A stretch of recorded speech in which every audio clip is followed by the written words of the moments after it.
A lot of people out there love to sort of hit upon or fixate upon what seems like conspiracy theory thinking, or denigrate conspiracy theory thinking, or seek to assert that people who believe conspiracy theories are stupid, or something like this, or they get very professorial in their attitudes because oh well, people really misuse terms like theory, whereas a theory in science is really an idea that has a great basis in evidence supporting it. It's like, well, okay, we're not just talking about theories in science necessarily. Okay, like I don't think science has a monopoly, should we say, on theory. There's still literary theory, isn't there? There's still theories of history, and there's still art theory and things like this.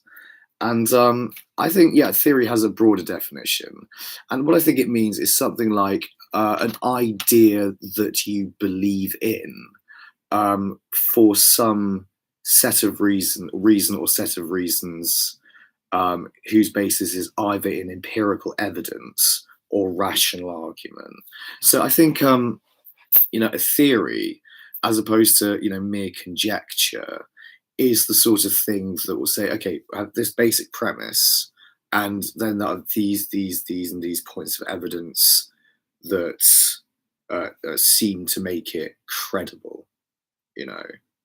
And yeah, granted, like not all theories are correct, not all scientific theories are correct. That's the other bit.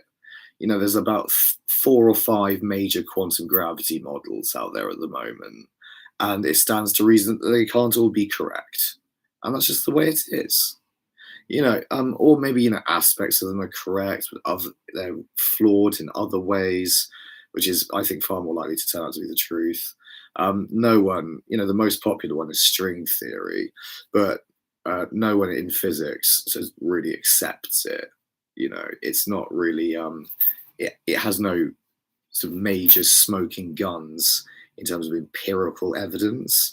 There's just like lots of mathematical things that line up quite neatly with the string ideas, the string theories.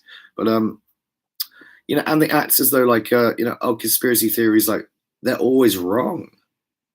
That's the other thing. Like conspiracy theories, conspiracy theories, they're not always wrong.